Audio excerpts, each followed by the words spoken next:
Imagina que consigues exactamente lo que quieres, aquello que llevas tiempo persiguiendo, un objetivo, una meta, algo que creías que, una vez alcanzado, cambiaría tu vida.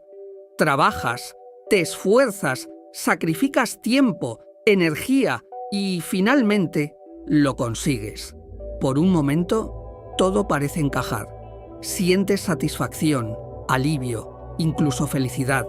Pero ese momento dura poco, muy poco, y casi sin darte cuenta, aparece algo nuevo, una nueva inquietud, un nuevo deseo, una nueva meta, y entonces empieza otra vez el mismo proceso, el mismo esfuerzo, la misma búsqueda.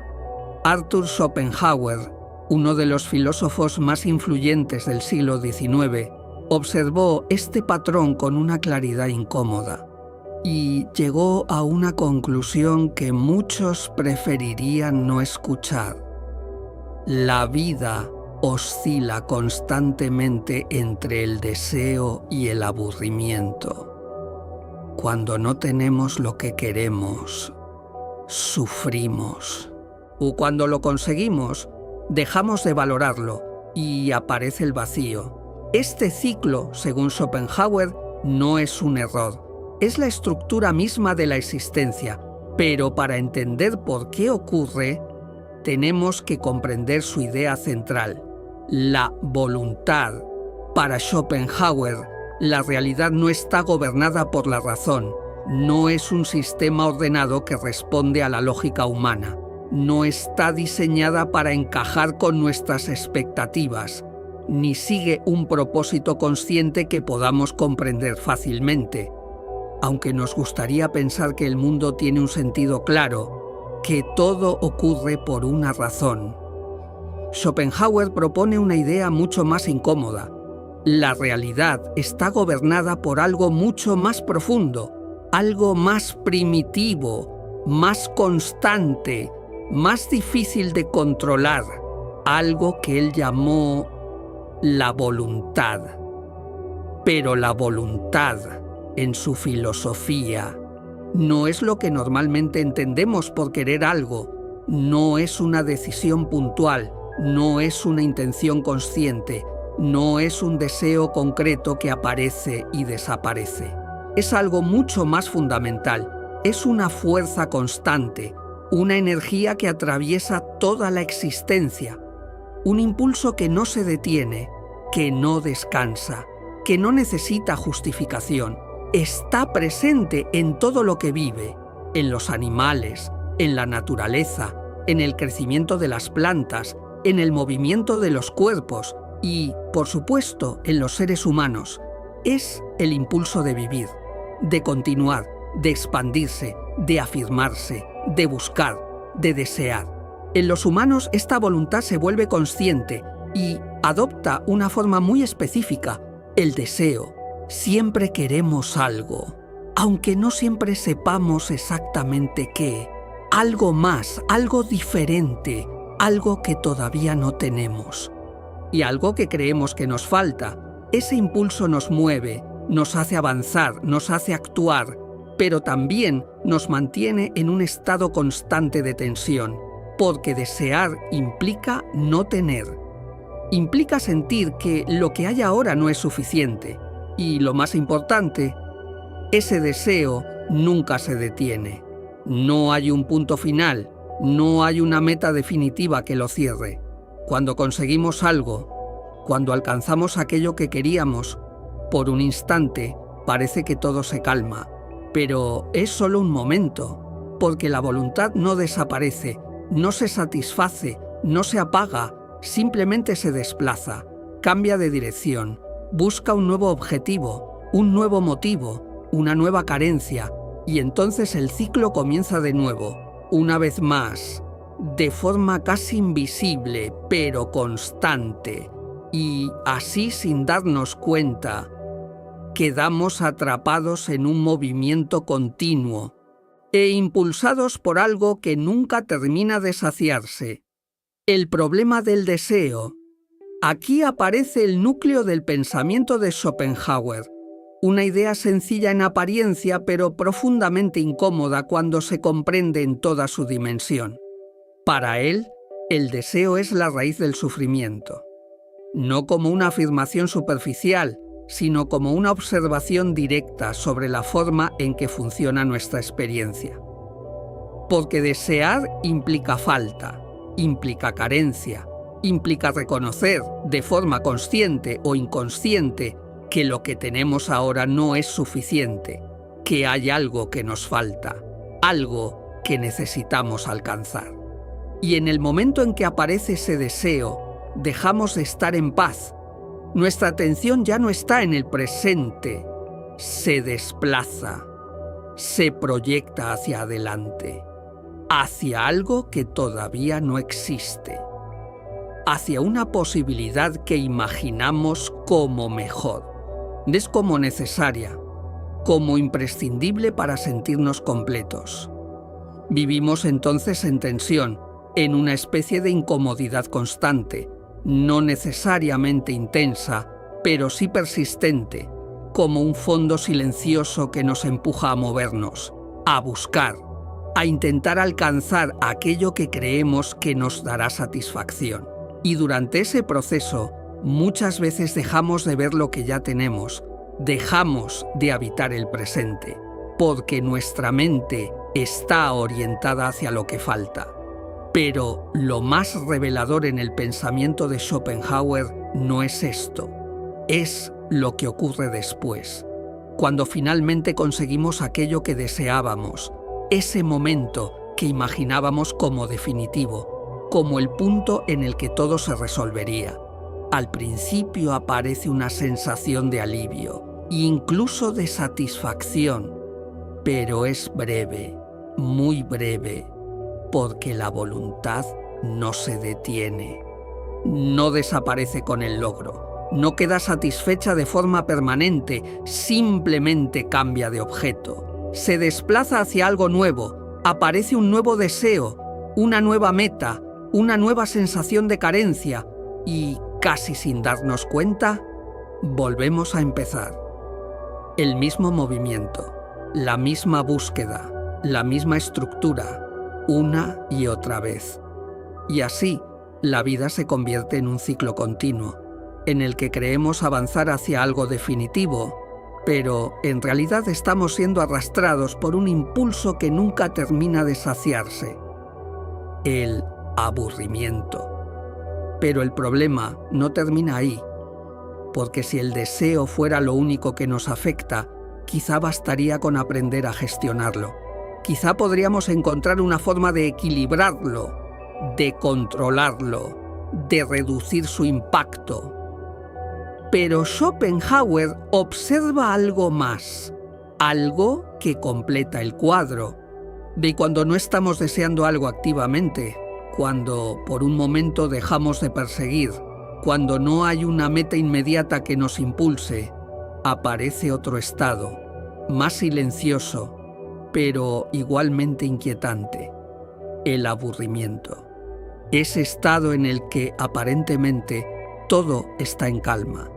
No hay urgencia, no hay tensión, no hay una carencia evidente y, sin embargo, tampoco hay satisfacción. Nada parece suficiente. Nada parece captar realmente nuestra atención. Nada parece tener el peso que esperábamos que tuviera. Las cosas pierden intensidad, pierden significado, pierden interés. Es como si, al desaparecer el deseo, no encontráramos plenitud, sino vacío. Un espacio en el que todo está disponible, pero nada nos llena. Y eso resulta desconcertante, porque solemos pensar que, si eliminamos la inquietud del deseo, lo que queda será tranquilidad. Pero lo que aparece, muchas veces, es otra forma de insatisfacción, más sutil, más difusa, pero igualmente presente. Para Schopenhauer, la vida se mueve constantemente entre estos dos polos, el deseo y el aburrimiento. Dos estados aparentemente opuestos, pero profundamente conectados. Cuando deseamos, sufrimos por lo que no tenemos. Cuando dejamos de desear, sentimos el vacío de no tener nada que nos impulse. Y, en ambos casos, la sensación de fondo es la misma: insatisfacción. Esto plantea una idea incómoda, una idea que rompe con muchas de las creencias que tenemos sobre la felicidad, que la felicidad, tal como solemos imaginarla, como un estado estable, continuo, permanente, puede no ser sostenible, porque incluso cuando conseguimos aquello que creemos que nos hará felices, no permanecemos ahí, nos movemos, volvemos a desear. O caemos en el aburrimiento, y así, sin darnos cuenta, oscilamos entre querer más y no encontrar suficiente, entre la búsqueda y el vacío. Y en ese movimiento constante, la idea de una satisfacción duradera empieza a cuestionarse, no como una imposibilidad absoluta, pero sí como algo mucho más complejo de lo que solemos imaginar. La ilusión de la felicidad. Muchas personas viven con la idea de que la felicidad está en el futuro, como si fuera algo que todavía no ha llegado, algo que se encuentra un poco más adelante, a la vuelta de la esquina, esperándonos en la siguiente etapa, en el siguiente logro, en ese objetivo que ahora mismo parece importante, en ese cambio que creemos que transformará nuestra vida. En esa versión futura de nosotros mismos que, en nuestra mente, ya ha alcanzado todo lo que falta. Y vivimos proyectados hacia ese momento, convencidos de que cuando llegue algo se resolverá, que habrá una sensación distinta, más estable, más completa, como si finalmente encajáramos en nuestra propia vida. Pero Schopenhauer cuestiona profundamente esta idea, no como una crítica superficial, sino como una observación constante de cómo funciona la experiencia humana. Porque, según él, cada vez que alcanzamos ese objetivo, cada vez que llegamos a ese punto que imaginábamos como definitivo, ocurre algo que rara vez anticipamos. Al principio, sí, aparece una sensación de satisfacción, una especie de alivio, como si durante un instante todo estuviera en su sitio, pero esa sensación no permanece, no se consolida, empieza a disminuir poco a poco, casi sin que nos demos cuenta. La emoción se desvanece, pierde intensidad y deja de sentirse como algo especial, y lo que antes parecía extraordinario se vuelve normal, se integra, pasa a formar parte de lo cotidiano, y en ese momento la mente hace algo casi automático, empieza a mirar hacia otro lugar, hacia algo nuevo, hacia otra meta, otro cambio, otro deseo, algo que vuelva a generar esa sensación que acaba de desaparecer. Y así, sin apenas notarlo, volvemos a entrar en el mismo ciclo, la misma dinámica, la misma estructura, no porque estemos haciendo algo mal, no porque nos falte disciplina, o claridad, o capacidad. Esto no es un fallo personal, no es una debilidad individual, es el funcionamiento natural de la voluntad, ese impulso constante que no se detiene, que no se satisface de forma permanente y que siempre encuentra una nueva dirección hacia la que moverse. Por eso, lo que parece una solución muchas veces es solo una pausa, un intervalo breve antes de que todo vuelva a empezar. ¿Hay salida? Ante este panorama, la pregunta es inevitable. Surge casi de forma natural. Si la vida se mueve constantemente entre el deseo y el aburrimiento, si estamos atrapados en un ciclo que parece repetirse una y otra vez, entonces la duda aparece con claridad. ¿Es posible salir de este movimiento? ¿Existe alguna forma de romper ese patrón? ¿O estamos condenados a repetirlo indefinidamente? Schopenhauer no ofrece una solución simple, no propone una fórmula rápida, no promete una salida definitiva, porque para él este ciclo forma parte de la estructura misma de la existencia. Sin embargo, sí señala ciertos caminos, pequeñas grietas en ese funcionamiento constante, momentos en los que la voluntad, y aunque sea por un instante, deja de dominar completamente nuestra experiencia. El primero de esos caminos es la contemplación, un estado que no se alcanza forzando, ni buscando activamente, sino que aparece en ciertos momentos muy concretos, momentos en los que dejamos de desear, en los que, por un instante, no necesitamos nada, no perseguimos nada, no intentamos cambiar nada, simplemente observamos, sin expectativa, sin intención, sin esa sensación de carencia que normalmente nos impulsa. Y en ese tipo de experiencia ocurre algo diferente. La mente se detiene, el impulso constante se debilita y aparece una forma de percepción más silenciosa, más abierta, más directa. Schopenhauer veía este estado especialmente en el arte, en la música, en la contemplación de la naturaleza. En esos momentos en los que una obra, un paisaje o una melodía nos absorben completamente, no porque queramos poseerlos, ni porque queramos obtener algo de ellos, sino porque simplemente estamos presentes. Y en esa presencia, la voluntad se calma, no desaparece por completo, pero deja de presionar, de exigir, de empujar, y eso abre un espacio distinto, una forma diferente de experimentar la realidad, más tranquila, más estable, más conectada con el momento, sin la tensión constante del quiero más, sin la sensación de que algo falta. Es un estado breve, no permanente, pero suficiente para mostrar algo importante, que existe otra forma de estar en el mundo, una forma en la que no estamos definidos por el deseo, sino por la atención. Y aunque ese estado no elimine el ciclo por completo, sí nos permite verlo con más claridad. Y quizá relacionarnos con él de una manera diferente. La renuncia. Otro camino que Schopenhauer plantea es la renuncia, pero no en el sentido habitual de la palabra. No se trata de abandonar la vida, ni de rechazar el mundo, ni de retirarse completamente de la experiencia. No es una negación absoluta de todo lo que nos rodea, sino algo mucho más sutil, más interior, más profundo. Se trata de reducir el dominio que el deseo tiene sobre nosotros, de observar ese impulso constante y dejar de seguirlo automáticamente, porque normalmente no cuestionamos el deseo, simplemente lo obedecemos.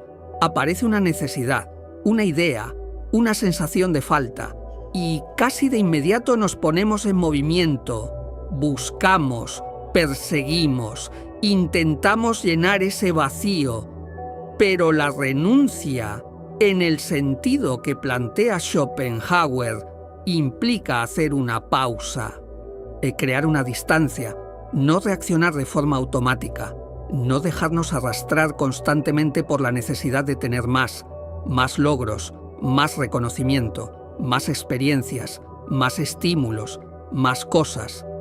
Implica empezar a ver el deseo por lo que es, un impulso, no una obligación, un movimiento interno, no una verdad absoluta. Y, sobre todo, implica comprender algo esencial, que el deseo no se satisface definitivamente, que no hay un punto final en el que podamos decir ya es suficiente y que todo se detenga. Porque incluso cuando creemos haber llegado, la voluntad vuelve a moverse, a buscar, a generar nuevas carencias. Por eso, perseguir el deseo sin límite no nos acerca a una satisfacción duradera. Al contrario, solo amplifica el ciclo, genera más dependencia, más inquietud, más insatisfacción. La renuncia entonces, y no consiste en dejar de vivir, sino en dejar de vivir arrastrados por ese impulso constante, en recuperar un cierto margen de elección, en decidir cuándo actuar y cuándo no, en no convertir cada deseo en una necesidad urgente, porque en ese espacio que se abre entre el impulso y la acción, empiezas a aparecer algo diferente, más silencioso, más estable, una forma de estar que no depende constantemente de alcanzar algo nuevo, sino de comprender mejor lo que ya está ocurriendo. Conclusión: una mirada diferente. La filosofía de Schopenhauer no es optimista, no intenta tranquilizar, no ofrece una visión reconfortante de la vida, no promete que todo tiene un sentido claro, ni que el sufrimiento desaparecerá si encontramos la respuesta correcta. En ese sentido, puede resultar incómoda, incluso difícil de aceptar. Pero precisamente por eso, es honesta, porque no intenta suavizar la realidad, no intenta adaptarla a lo que nos gustaría que fuera, sino que nos invita a verla tal como es. Y al hacerlo, nos obliga a enfrentarnos a algo que muchas veces preferimos ignorar, que la vida no funciona como esperamos, que no sigue un plan diseñado para nuestra satisfacción, que no está estructurada para ofrecernos una felicidad continua y, sobre todo, que el deseo, ese impulso que nos mueve constantemente, no nos conduce a una satisfacción permanente, al contrario, nos mantiene en movimiento, en búsqueda, en una dinámica que rara vez se detiene. Y esto cambia la perspectiva. Porque si el problema no está en lo que conseguimos, sino en la forma en que deseamos, entonces la solución no puede estar simplemente en alcanzar más, en lograr más objetivos, en acumular más experiencias. Tal vez la clave no está en añadir, sino en comprender, en cambiar la forma en que nos relacionamos con lo que deseamos, en observar ese impulso sin identificarnos completamente con él, en no convertir cada deseo en una necesidad urgente, en no asumir que aquello que falta es lo que nos dará estabilidad, porque al final no se trata de eliminar el deseo, eso sería imposible, forma parte de lo que somos, forma parte de cómo funciona nuestra mente, sino de comprenderlo, de verlo con claridad, de reconocer sus patrones, su repetición, su tendencia a desplazarse constantemente y, en esa comprensión, puede empezar a surgir algo diferente, no una solución mágica, no una felicidad constante, no un estado perfecto y permanente, pero sí una forma más consciente de vivir, más lúcida, más presente, menos dependiente de lo que aún no ha llegado y más conectada con lo que ya está ocurriendo. Una forma de estar en la vida que no elimina el movimiento, pero sí cambia la manera en que lo experimentamos. Verbum Arcano. Filosofía, conciencia y sabiduría oculta.